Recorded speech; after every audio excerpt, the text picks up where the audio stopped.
Espaçonave Terra. Versão e distribuição Sinapse.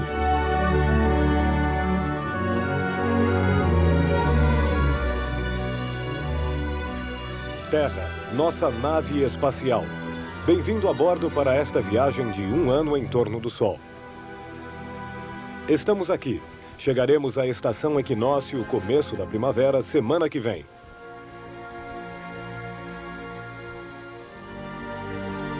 Na semana passada, a sombra da Lua se projetou na Terra. A Lua passa exatamente entre a Terra e o Sol. É o eclipse solar.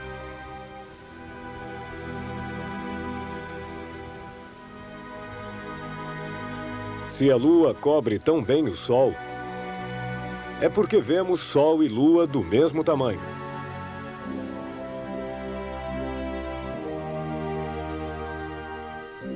Na verdade, o Sol é enormemente maior do que a Lua e fica bem mais longe. Mas, por um acaso extraordinário, o Sol, que é 400 vezes maior do que a Lua, encontra-se também 400 vezes mais longe, aparecendo então com o mesmo tamanho. O eclipse total é único no sistema solar.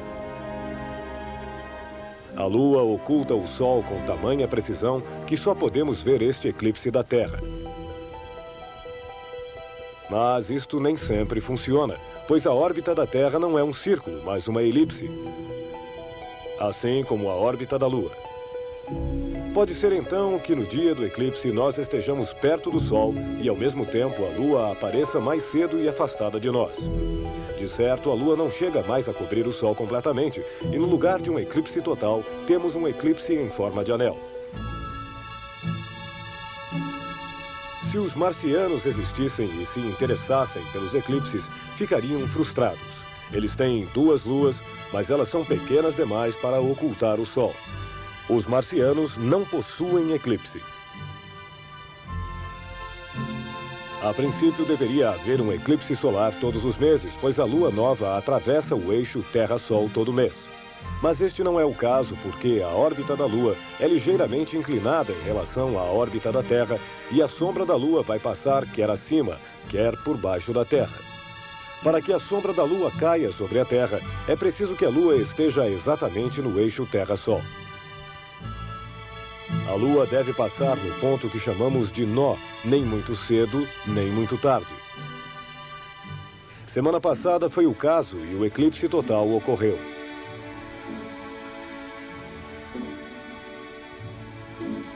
Seis meses mais tarde, após 6 luas novas, mais uma vez a Lua poderá se colocar no eixo Terra-Sol.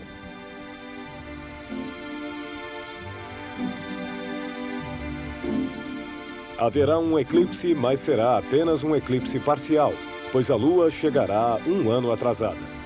A sombra da Lua apenas roçará a Terra. É o eclipse parcial.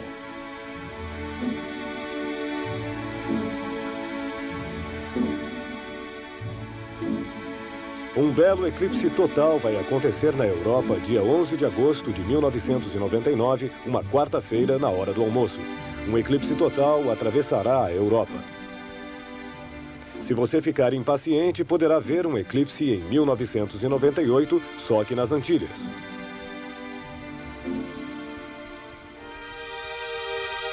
É muito raro poder observar um eclipse total do Sol. Apenas 1 ou 2 ocorrem a cada ano e como a área de sombra total é uma faixa estreita de aproximadamente 200 quilômetros de largura, é preciso muita sorte para estar no lugar certo, na hora certa. 2 semanas depois deste alinhamento, haverá um eclipse lunar, pois a Terra projeta uma enorme coluna de sombra no espaço. Uma sombra bem maior do que a Lua. Assim, 2 semanas depois do eclipse solar, a Lua vai mergulhar na sombra da Terra. Todos que estiverem na metade noite da Terra poderão ver o eclipse da Lua. Você verá a sombra da Terra, nossa sombra, aparecer sobre a Lua cheia e obscurecê-la.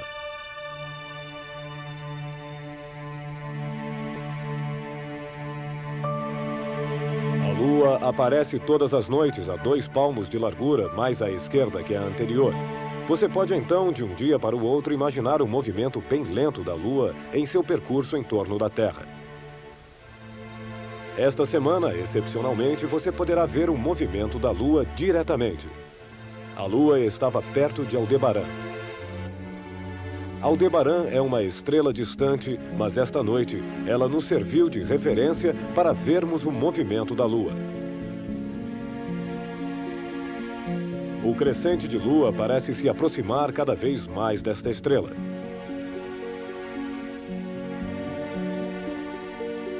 E, de repente, antes que o crescente se junte a ela, Aldebaran desaparece, como que apagada do céu. É porque a estrela foi escondida pela parte não iluminada da Lua. Ao fim de 1 hora e 20 minutos, Aldebaran reaparece.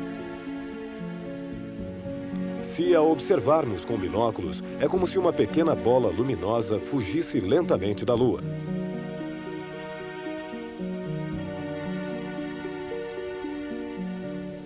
Normalmente, o movimento da Lua, que gira em torno da Terra, é lento demais para ser visto. Mas esta noite, graças a Aldebaran, pudemos finalmente ver a Lua se mover.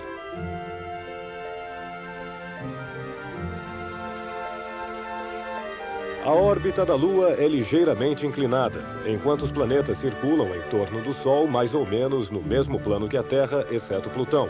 Sua órbita é inclinada 17 graus.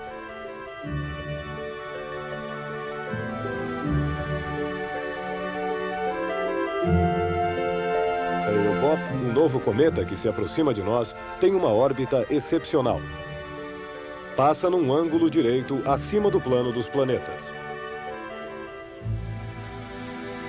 Olhando da Terra, o Sol vai se pôr às 19 horas, e quando for noite, o cometa estará um pouco à direita, acima do lugar onde o Sol se pôs. O cometa Hale-Bopp vai passar mais perto da Terra dentro de 1 semana. Daqui a 2 semanas, ele vai passar mais perto do Sol. Depois, durante o mês de abril, ele vai voltar pelo plano dos planetas, mas aí o Sol estará entre nós e o cometa. Não o veremos mais.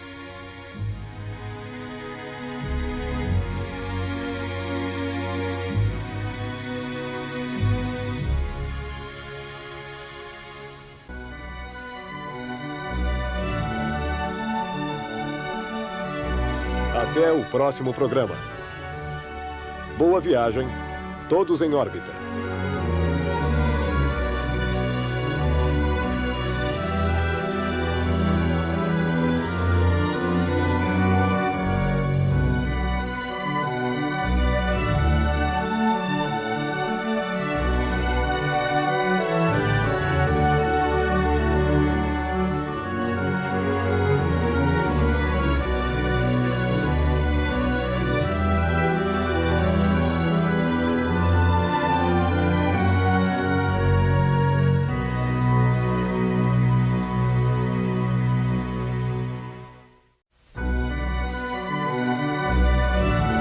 Espaçonave Terra. Versão e distribuição Sinapse.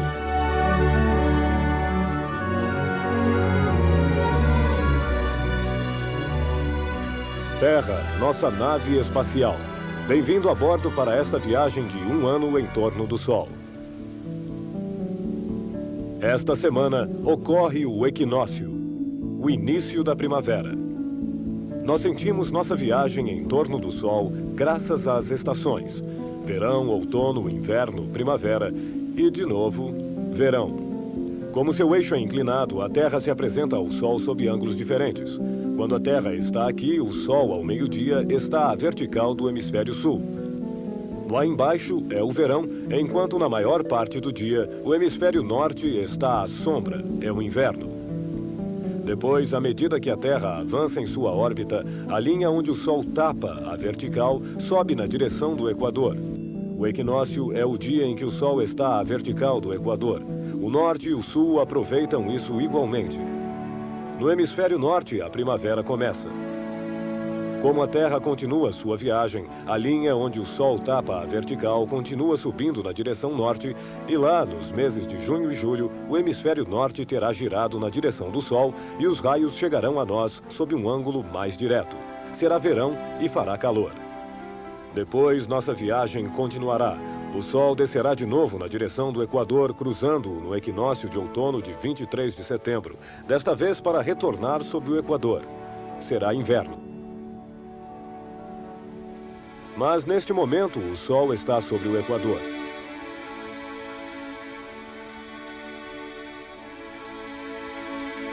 É nesta época de equinócio que as grandes marés se formam.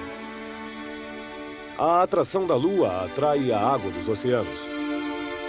Se a Lua está em condição de meia-lua, esta força de atração age nesta direção, enquanto a atração do Sol age em outra direção. Estas duas forças divergentes provocam pequenas marés apenas.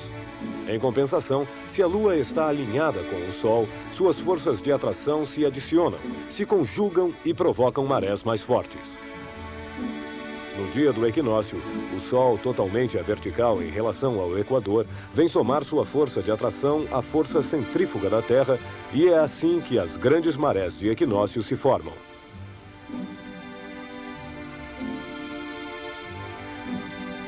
Um outro fator é importante para as marés: a distância da Lua. A órbita da Lua é uma elipse.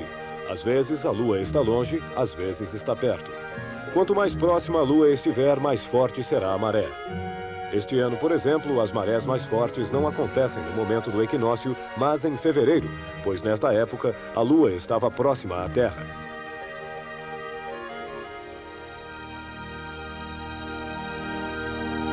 Olhando para o Sol no ponto equinócio, no dia da primavera, vemos que ele aparece em frente à constelação de Peixes.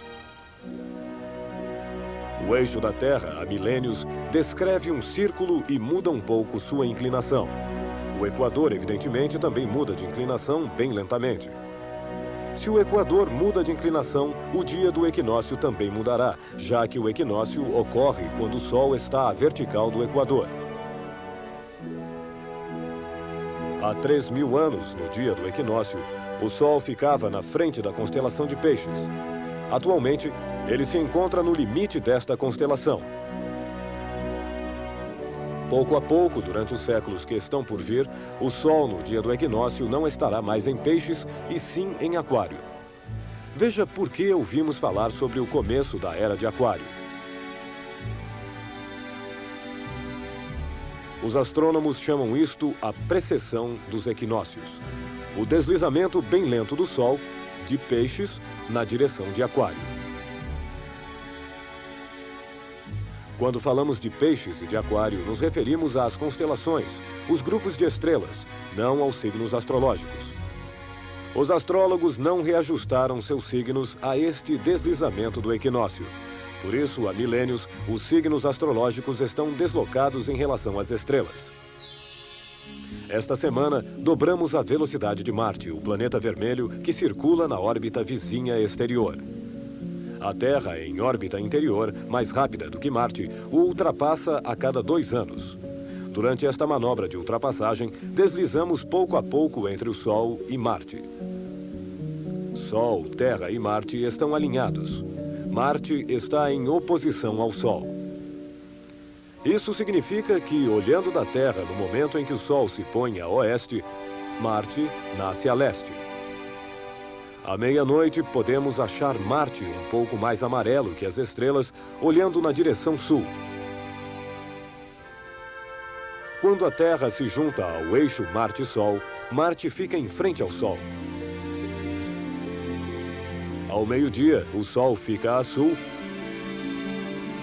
e à meia-noite é Marte que fica a sul. Marte é o único planeta onde os astrônomos poderão andar num futuro próximo. Uma sonda foi colocada lá em 1976 para coletar amostras e analisá-las. Atualmente, outras sondas estão a caminho de Marte. Elas chegarão em Marte em julho e setembro.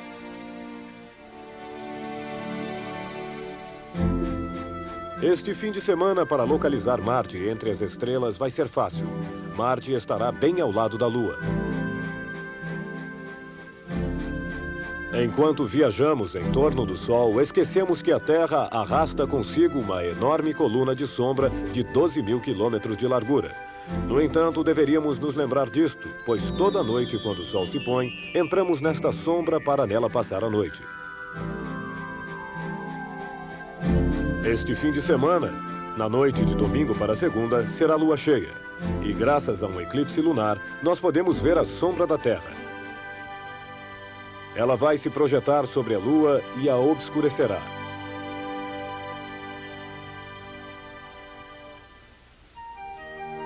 Há algumas semanas, Sol, Lua e Terra estavam tão bem alinhados que a sombra da Lua batia sobre a Terra. Era o eclipse do Sol que você pôde ver aqui nesta tela. A zona de eclipse total é muito estreita e ele só dura alguns minutos. Após este eclipse solar, a Lua percorreu metade de sua órbita em torno da Terra.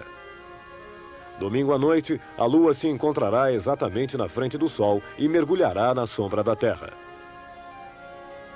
A sombra da Terra é maior do que a da Lua, portanto, o eclipse dura 2 horas. Toda a metade-noite da Terra poderá aproveitar o eclipse lunar segunda-feira às 5 da manhã.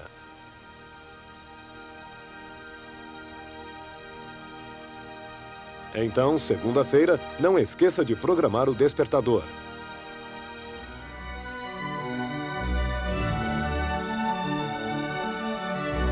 Até o próximo programa. Todos em órbita.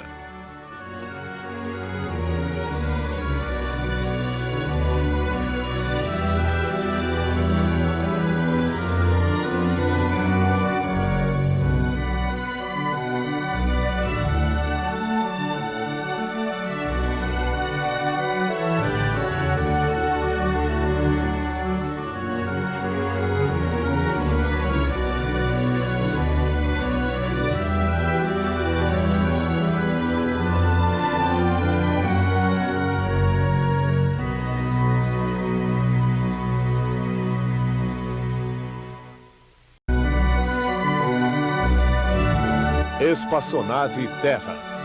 Versão e distribuição Sinapse. Terra, nossa nave espacial. Bem-vindo a bordo para esta viagem de 1 ano em torno do Sol.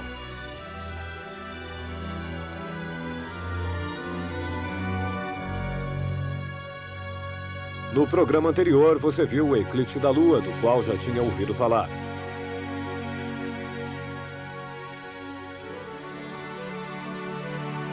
Após ter eclipsado o Sol, a Lua gira em torno da Terra. 2 semanas mais tarde, ela se aproxima da sombra da Terra e a atravessa. A sombra da Terra se projeta sobre a Lua cheia e a transforma em crescente. Na antiguidade, durante um eclipse, Aristóteles percebeu a curva que a zona de sombra forma sobre a Lua. Era a prova que ele procurava. Somente um enorme objeto redondo poderia projetar uma sombra redonda sobre a Lua. A Terra era bem redonda. Durante o eclipse, a sombra da Terra progride, a Lua fica escura, mas, ao mesmo tempo, toma cores estranhas. É por causa dos raios do Sol que atravessam a atmosfera da Terra como ao pôr do Sol. Astronautas que estivessem na Lua durante o eclipse poderiam ver este pôr do Sol seguido, pouco tempo depois, por um nascer do Sol.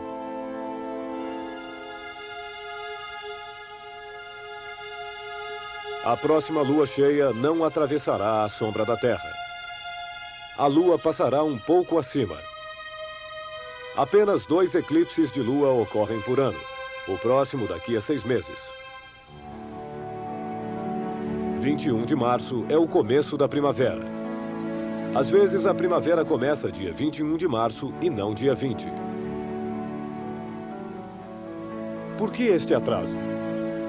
Dia 20 de março, ao meio-dia, a Terra chega ao ponto primavera. Mas, como sua rotação diária não é sincronizada com seu grande périplo anual, veja o que acontecerá um ano mais tarde. Dia 20 de março, ao meio-dia, a Terra ainda não terá chegado no ponto primavera. Ficarão faltando 6 horas. A Terra chegará ao ponto primavera às 18 horas. A primavera só começará oficialmente às 18 horas. No ano seguinte, a primavera ainda começará 6 horas mais tarde, à meia-noite, entre 20 e 21 de março. E no terceiro ano, a primavera começará ainda 6 horas mais tarde. E aí está. Desta vez, passamos para a manhã de 21 de março. Se continuássemos assim, o início da primavera se deslocaria cada vez mais. É o ano bissexto que nos salva. Adicionamos o famoso 29 de fevereiro. Somando um dia ao inverno, evitamos que a Terra invada um dia da primavera. De 4 em 4 anos, no ano que precede o ano bissexto, a primavera começa dia 21 de março. Nos outros anos, dia 20 de março. É o início da primavera. Logo será Páscoa. Mas todo ano a data da Páscoa é diferente.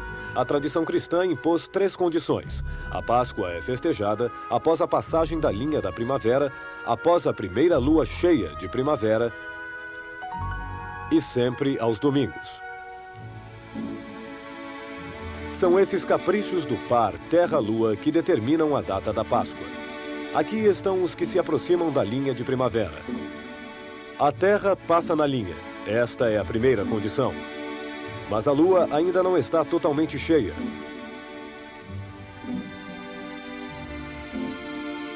Quatro dias mais tarde será a Lua cheia. A segunda condição. Mas é uma segunda-feira e a Páscoa tem que ser no domingo. Ela será então no domingo seguinte, dia 30 de março. Ano que vem, o par Terra-Lua vai atravessar a linha de primavera. A Lua será apenas meia-lua. Esta posição vai dar uma Páscoa bastante atrasada. A Lua deverá dar quase uma volta completa para ficar cheia. Isso vai levar 3 semanas. Mas aí, será um sábado. Vai passar rápido porque o dia seguinte é domingo. É a Páscoa. Sempre no domingo, depois da primeira lua cheia de primavera. Indicando a hora, nossos relógios nos dão a posição da Terra em relação ao Sol. A princípio, quando o Sol passa no meridiano de Paris, é meio-dia lá. A Terra dá uma volta completa em 24 horas. A cada hora ela mostra uma face diferente ao Sol. Por isso, a Terra é dividida em 24 fusos horários. É meio-dia em Praga. O Sol está em Praga. 1 hora depois será meio-dia em Paris. 1 hora depois será meio-dia em Lisboa, Portugal. 2 horas depois será meio-dia no Brasil e na Groenlândia. Ainda 2 horas mais tarde será meio-dia em Nova York. Mas para facilitar as comunicações entre países vizinhos, os fusos horários naturais foram transformados em fusos horários artificiais. Madrid e Praga estão no mesmo fuso horário, distando 2.000 quilômetros uma da outra. Ao meio-dia, o Sol passa no meridiano de Praga, onde os relógios indicam meio-dia. Tudo está normal. Mas o Sol leva 1 hora para chegar no meridiano de Paris e lá os relógios dos parisienses não indicam meio-dia, mas quase 13 horas, a hora de Praga. Portanto, os franceses vivem com a hora de Praga. No fim de semana, na noite de sábado para domingo, começa o horário de verão. Adiantamos nossos relógios 1 hora. O Sol nascerá 1 hora mais cedo. É assim que, de repente, nos mudamos 1.000 quilômetros para leste. A Terra é dividida em 24 fusos horários. Passando para o horário de verão, nós deslizamos de alguma forma para o fuso horário de nossos vizinhos. Numa grande parte da Europa, já ficamos deslocados 1 hora antes mesmo de passar para o horário de verão, pois para facilitar as comunicações, substituímos a hora local real, que corresponde à posição do Sol, por uma zona de hora legal, que corresponde à hora local de Praga. Em Madrid, Paris e Varsóvia, os relógios indicam a mesma hora, enquanto estas 3 cidades ficam situadas em fusos horários diferentes. Acertando nossos relógios com o horário de verão, nossos horários se deslocam 1 hora a mais na direção leste. Os ingleses vivem com a hora de Praga e os parisienses com a hora de Istambul. O Sol passa no meridiano de Istambul meio-dia em ponto e quando o Sol chega em Paris são 14 horas, a hora de Istambul. A rotação da Terra não muda em nada. O que muda é nossa maneira de administrar o tempo.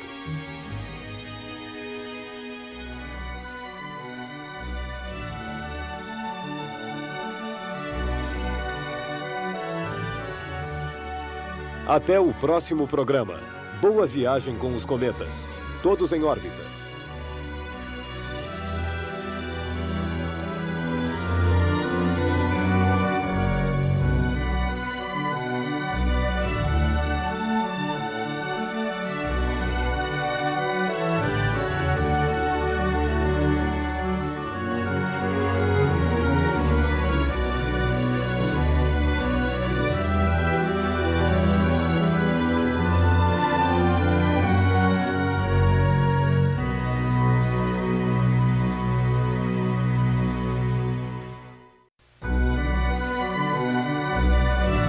Espaçonave Terra.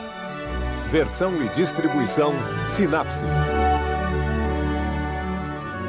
Terra, nossa nave espacial. Bem-vindo a bordo para esta viagem de 1 ano em torno do Sol.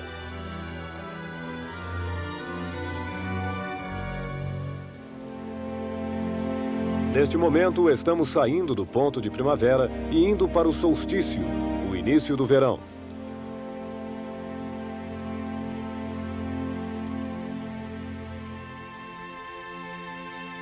A Terra está alinhada com o Sol e com 2 planetas, Vênus e Saturno. Esta conjunção tripla é invisível. Tudo acontece atrás do Sol, mas você poderá ver aqui na sua tela. No início deste ano, víamos Vênus de manhã à direita do Sol.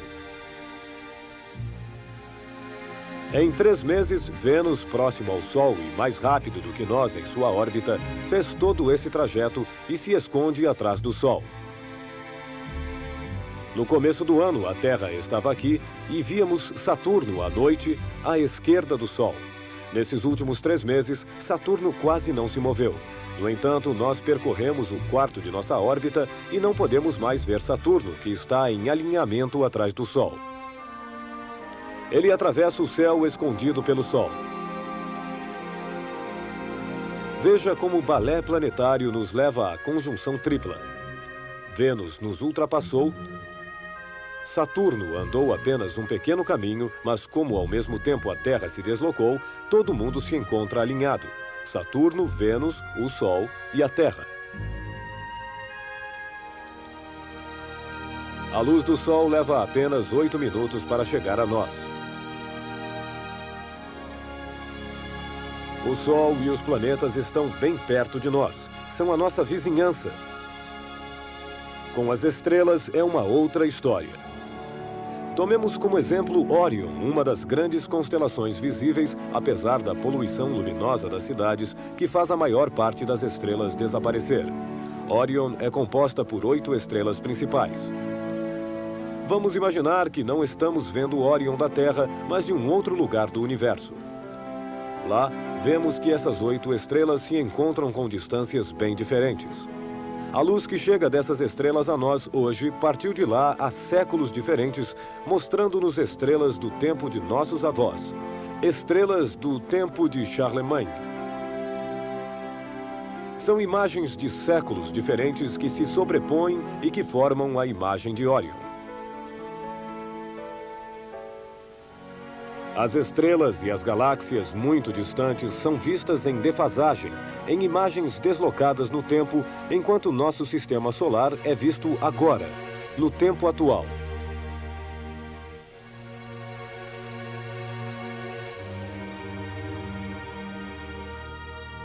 No fim de março, o cometa Hale-Bopp vai sobrevoar o Sol e a Terra.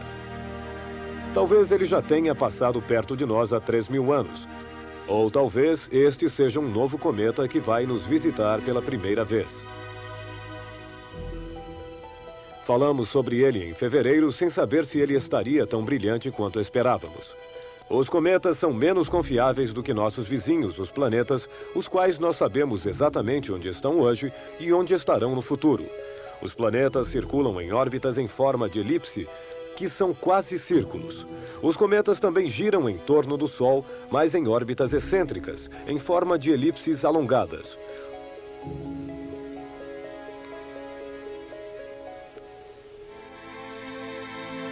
Comparamos os cometas a bolas de neve e de poeira.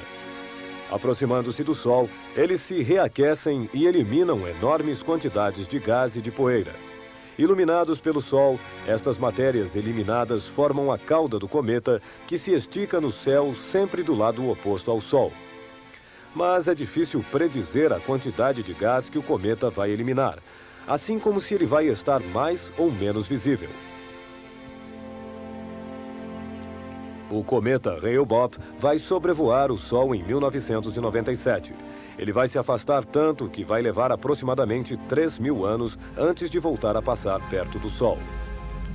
Imagina-se que os cometas tenham sido formados na mesma época da Terra e dos planetas há 4,5 bilhões de anos na região das órbitas de Saturno e Urano.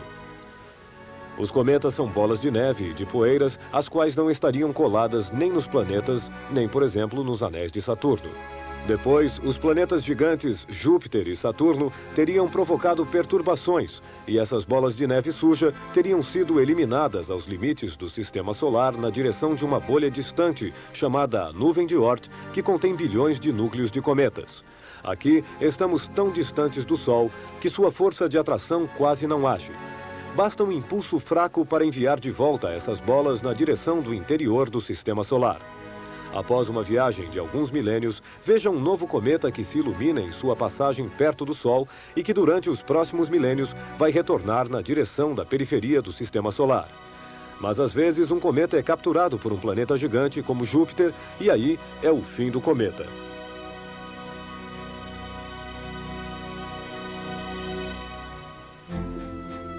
Existe um cometa que nós conhecemos há muito tempo, o cometa Halley. Ele passa perto do Sol e da Terra a cada 76 anos. Depois, ele se afasta para além da órbita de Netuno. Suas passagens nos mostram a história acelerada. 3 séculos antes de Jesus Cristo, o cometa é observado pelos astrônomos chineses. Século XI, ele surge para Guilherme, o conquistador que embarca para a Inglaterra. Século XIV, o cometa inspira o pintor Giotto. A cada passagem, observamos o cometa, mas não sabemos se é sempre o mesmo.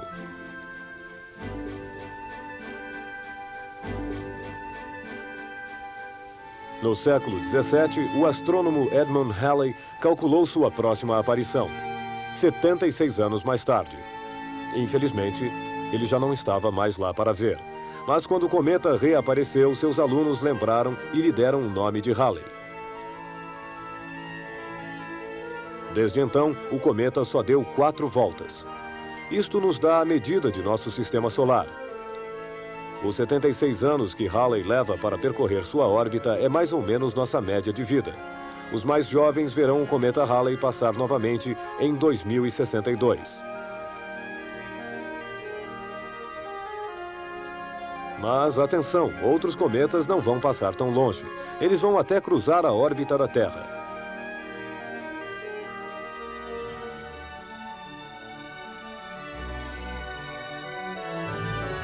A demonstração no próximo programa. Boa viagem, todos em órbita.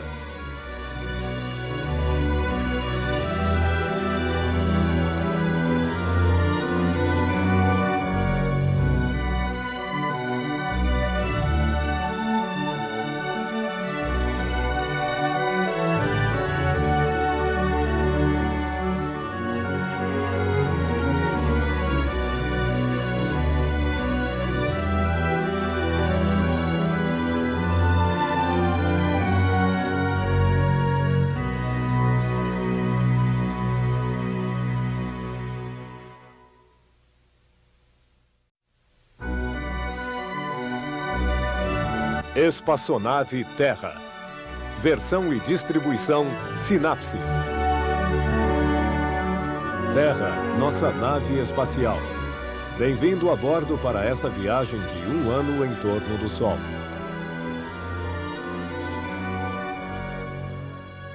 Nós passamos pelo ponto equinócio E estamos indo para o solstício de verão, o dia mais longo.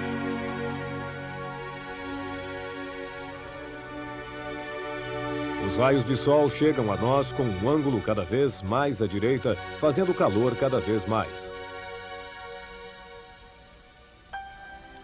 À medida em que a Terra se inclina na direção do Sol, vemos o Sol subir mais alto no céu.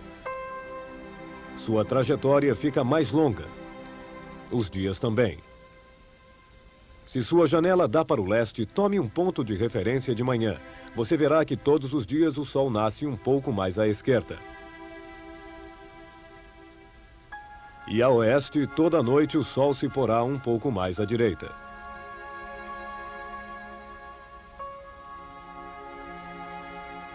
Se sua janela dá para o norte, tome um ponto de referência ao meio-dia. Amanhã, a sombra sobre a fachada do prédio em frente passará um pouco mais abaixo do que hoje.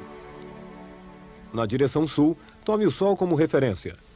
Ao meio-dia, a linha entre sombra e sol se aproximará todos os dias um pouco mais da janela.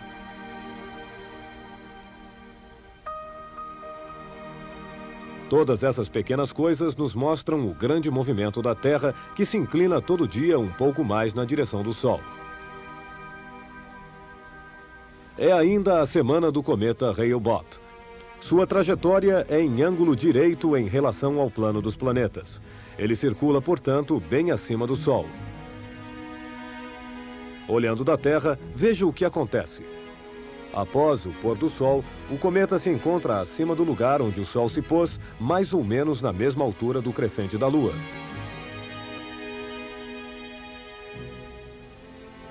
O que torna um cometa brilhante e visível são os gases que ele elimina quando o Sol o reaquece.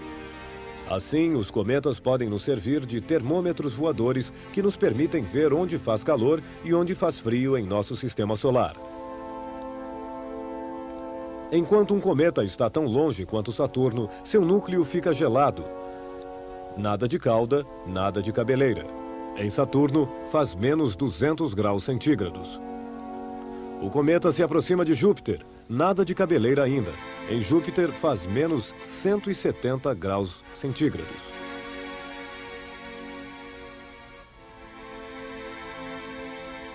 Chegando na região de Marte, o cometa se reaquece. É lá que ele começa a eliminar gases, a desenvolver sua cabeleira. Em Marte faz menos 30 graus centígrados.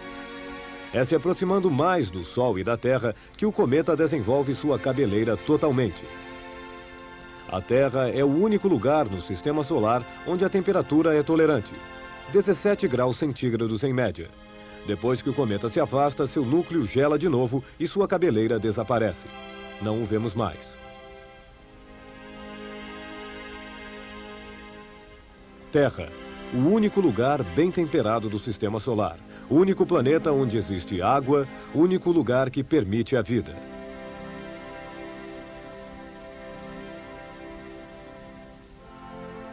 O cometa Hale-Bopp inicia seu retorno nas regiões distantes do sistema solar, enquanto existem, às vezes, cometas que são capturados por Júpiter, por exemplo, como o famoso e pequeno cometa Schumacher-Levy, que em 1994 passou bem perto. Ele foi capturado pelas enormes forças de atração de Júpiter e ficou girando em torno do planeta gigante em uma órbita em forma de elipse que o fazia passar cada vez mais perto. Os puxões das forças gravitacionais acabaram rasgando o núcleo do cometa. Nas voltas seguintes, seus fragmentos se esmagaram uns após os outros na espessa atmosfera gasosa de Júpiter, sendo a primeira vez que tal acontecimento podia ser fotografado diretamente.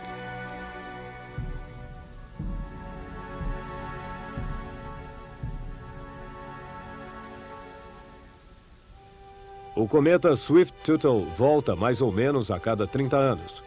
Ele passa tão perto de nossa órbita que em todo mês de agosto a Terra atravessa o rastro de fragmentos que a cauda do cometa deixa pelo caminho. A Terra penetra a 100 km por hora nesta nuvem de meteoritos que se transformam em fogos de artifício de estrelas cadentes. Na última passagem do cometa Swift-Tuttle, no século XIX, os astrônomos tinham calculado e predito sua volta, mas os cometas não são totalmente confiáveis. E Swift-Tuttle chegou a nós com vários anos de atraso em novembro de 1992. O cometa cruzou nossa trajetória enquanto ainda estávamos aqui. Somente 9 meses mais tarde, por volta de 12 de agosto, é que a Terra atravessa o rastro do cometa. O próximo encontro com este cometa será em 2126.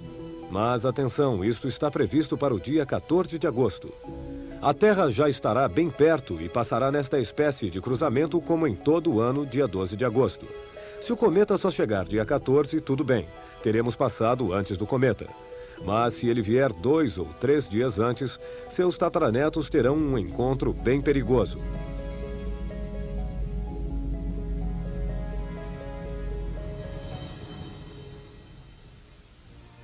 2 ou 3 dias após a lua nova, se o céu estiver bem limpo e você a salvo das luzes da cidade, olhe bem para a lua. Você poderá ver o pequeno crescente que o sol, sob o horizonte, continua iluminando. E à esquerda do crescente, a uma luz fraca, você poderá ver todo o disco lunar, o círculo completo. De onde vem essa luz acinzentada? É a luz da Terra. É a luz que o Sol projeta sobre a Terra, que a Terra reflete sobre a Lua e que a Lua, finalmente, envia de volta para a nossa Terra como num jogo de bilhar, ampliado bilhões de vezes. A luz vem do Sol, bate na Terra, é rebatida para a Lua e refletida sobre a Terra.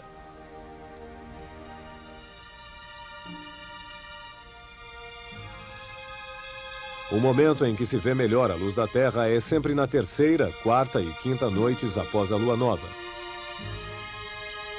Na 16ª noite, a lua já estará tão luminosa que o brilho da luz da lua ofuscará a luz fraca da Terra.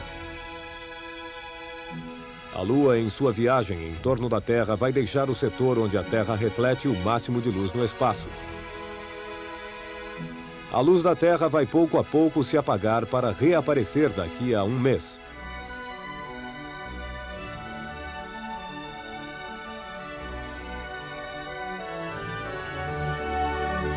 Até o próximo programa. Boa viagem, todos em órbita.